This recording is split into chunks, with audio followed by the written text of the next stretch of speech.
Oh, mercun semua ada. Assalamualaikum pakcik. Sini special bakso apa pakcik? Malaya, Malaya, bersama kita bangkit suara. Korang tengok betul-betul ni, sekali imbas orang boleh sangka ini suasana dekat negara lain. Tapi malangnya ini berlaku depan mata kita, dalam negara kita sendiri. Seorang warga asing tolak gerai bakso sesuka hati masuk kawasan jalan dan parkir.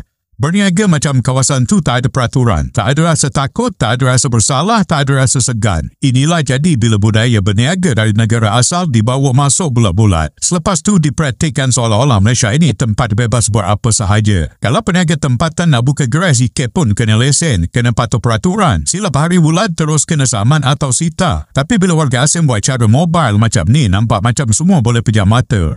Kita bukan iri hati rezeki orang, tapi undang-undang tetap undang-undang. Kalau benda ini dibiarkan, jangan pelik kalau nanti jalan raya makin sempit, peniaga tempatan makin terhimpit. Soalan dia mudah, ini Malaysia atau kita dah terlalu berlembut sangat?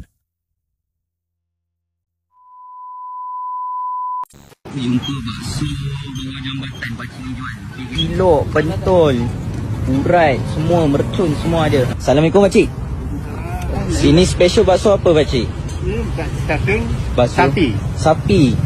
Daging lembu. Pakai suun lah. Pakai suun, Suun, pakai mi, kopi. bakso urat. Ya, satu. Satu, betul. Bungkus Ni, bakso dia. Ni memang asli Indonesia punya resipi pakcik? Ya, memang.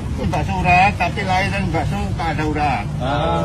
Ni pakcik buat sendiri bakso? Sebab buat sendiri. Buat sendiri Kalau tak buat sendiri, tak boleh masukkan urat. Ni dia, ni kuning ada Ini spesial.